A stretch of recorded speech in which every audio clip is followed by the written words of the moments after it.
Everybody says she's a bully. She's very nasty. Not only is she incredibly controlling, but she's a bitch about it. I don't think anyone in the world knows that Meghan Markle has eaten Jack in the Box and loves it. It's so funny, too, that you keep saying Meghan Markle. You know I'm Sussex now. I am physically nauseated watching that clip. You think you know Meghan Markle, but what I'm about to reveal will change everything. Her new Netflix show was supposed to be her warm, soft-focused comeback. That at the end of every episode, it says, like, the starring, Megyn, Duchess of Sussex. Yes. That's how she's billed. A fresh start, bathed in sun-kissed kitchens, Pinterest-perfect meals, and styled mom moments that screamed authenticity. But instead, it's triggered a backlash so fierce that even her loudest defenders are scrambling for cover. And this is how mornings are as I get the kids off to school. You're making fruit parfait crudité boards? Like, oh my whom? God. She is so full of shit. What was designed to be a love letter to home, family, and the modern woman has unraveled into a mess of public mockery and critical implosion. From mockery to meltdown, and from royal copycatting to disaster tourism, what was supposed to be a sweet return has turned into Meghan Markle's most embarrassing PR nightmare yet. Harry Sussex?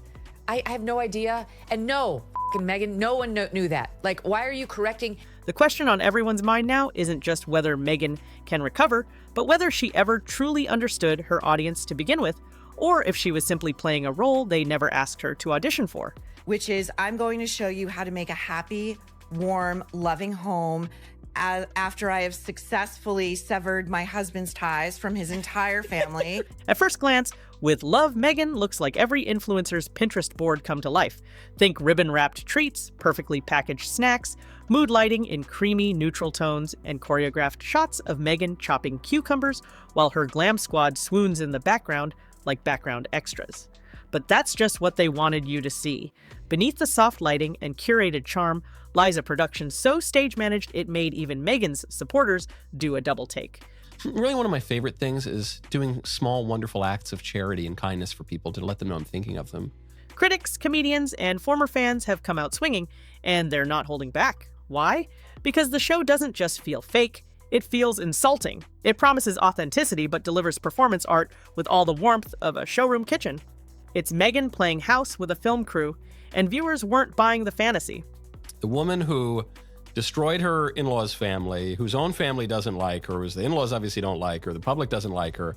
You probably think this is where the story ends. You're wrong. Because the backlash didn't come from tabloids or trolls. It came from people who used to root for her. It came from women, comedians, celebrities, even other Netflix stars. Megyn Kelly and Maureen Callahan watched all 8 episodes just so they could roast every single moment. And roast they did. Their parody was brutal. Megyn Kelly played a version of Megyn so biting, so on point, that it instantly went viral. Previously on With Love, Megyn. Oh my God! Hi! You look amazing! From plastic parfaits to dainty insults disguised as hospitality, their reenactment felt more real than Megyn's actual show. The contrast was striking. While Megyn staged perfection, her critics found truth in exaggeration. It wasn't just parody, it was a mirror, showing viewers what they had just endured for real. And here's where it gets really messy. Oh. It's okay, it's not expensive like your clothes are. Look at how fun that is. Megyn's show didn't just flop, it flopped hard. Rotten Tomatoes gave it a soul-crushing 28%. The Guardian called it gormless lifestyle filler, which is British for, what did I just watch? The Telegraph gave it 2 stars, calling it insane, and an exercise in narcissism. But wait, there's a twist. Despite the scathing reviews, Netflix announced a second season. That's right, a second helping of garden parties and cellophane snack bags is on the way. But insiders say it's not a celebration, it's damage control. She seems to be one of the more vindictive, sort of nasty figures in public life. What's the title of her show? Love. Love Megyn. For what? To watch? Who wants to watch Meghan Markle bake a pie? The second season was filmed back-to-back with the first, just in case they needed to pivot mid-crisis. There are whispers in industry circles that execs knew the reception might be icy, and chose to push through anyway, gambling on controversy over quality. It's a corporate chess move disguised as creative confidence. Actually, scratch that. I don't think anybody at Netflix could have seen the show before it went out. because it's not entertainment. The real firestorm began when people realized Megyn's idea of real life included hosting guests who fawned over her ability to make pasta with no sauce and repackaged grocery store snacks. Viewers weren't just unimpressed, they were offended. Then came Mindy Kaling, the only guest who brought authenticity to Megyn's staged reality. But even she got caught in the overproduced whirlwind. A casual mention of Jack in the Box turned into a branding moment about Megyn's royal title.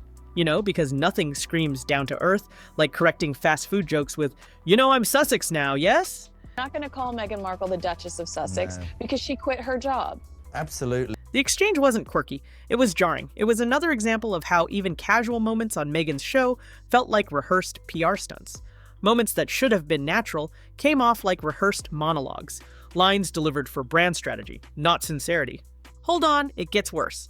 Comedian Katherine Ryan, who once backed Megyn publicly, just flipped the script. She now calls the Duchess fake, manicured, and inauthentic. And she's not alone.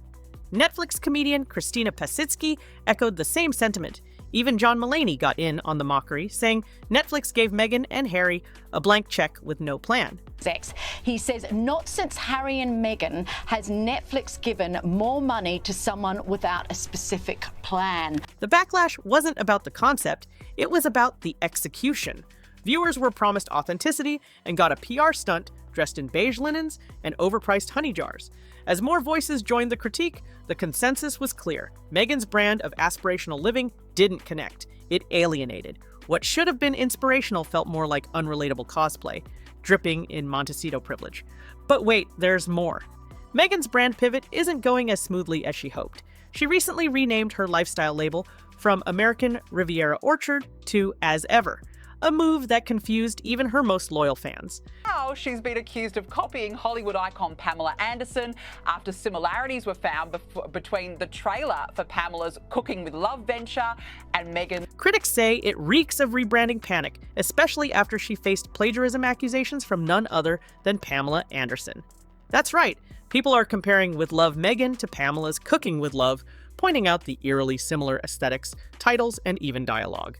Megyn says things like, "I like to elevate the common," while Pamela says, "I want to take it to another level." Coincidence? Fans don't think so. The side-by-side trailer comparisons circulating on social media didn't help. In fact, they made it worse. Even the font and set design raised eyebrows. And soon, people weren't just questioning the content, they were questioning her originality.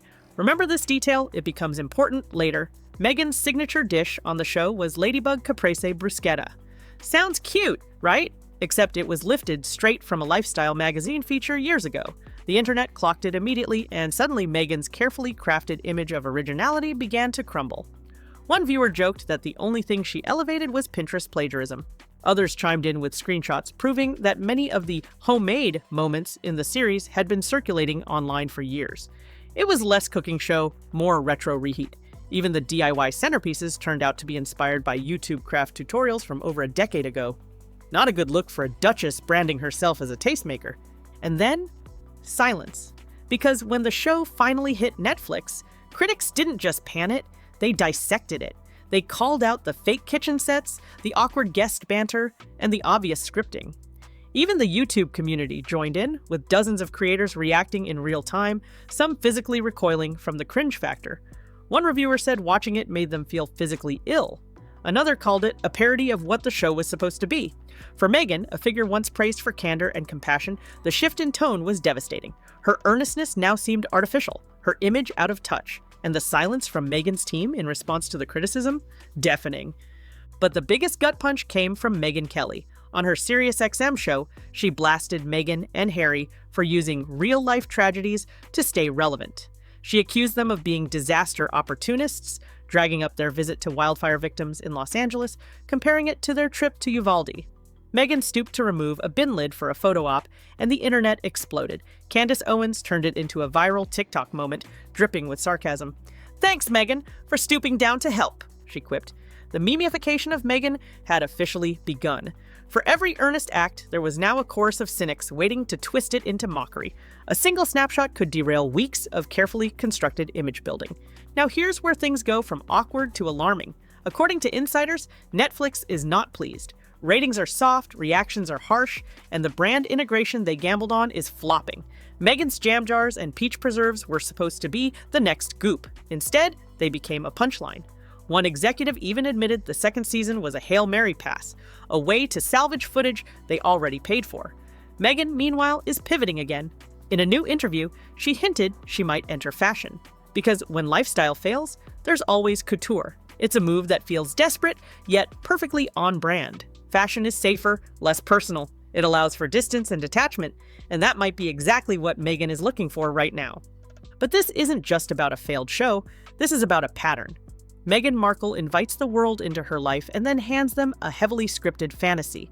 She calls it authenticity, but her critics call it artifice. Every misstep becomes part of the brand, every backlash an opportunity for reinvention. But now, even her rebrands are getting mocked.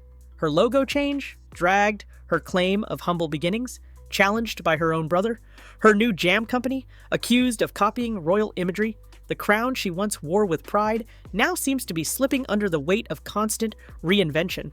Megyn's empire is built on shifting ground, and it's beginning to show cracks. What happens next will shock you, but first you need to understand this. Megyn's entire public persona is now defined by contradiction. She wants to be the relatable mom and the unreachable duchess. She wants to inspire but never offend. She wants creative control but not creative accountability. And with every episode, every product, every soundbite, the cracks widen. Even fans are starting to ask, who is the real Megyn? Is she the glamorous humanitarian or the self-styled influencer staging empathy in designer heels? And if the answer is both, does that duality create intrigue or mistrust? Megyn's image isn't collapsing, it's dividing. So what does this all mean? It means the fairy tale is no longer working. The American princess story has turned into a prestige drama with too many rewrites. And Megyn's critics? They're no longer just whispering. They're trending, they're parodying, they're memeing. Her kitchen may be spotless, but the narrative around her is an absolute mess. As season 2 of With Love, Megyn hangs in post-production purgatory, one thing is clear. Her next move might not just define her career, it could decide whether the public keeps watching at all. Because in today's Hollywood, it's not just about staying relevant, it's about staying real.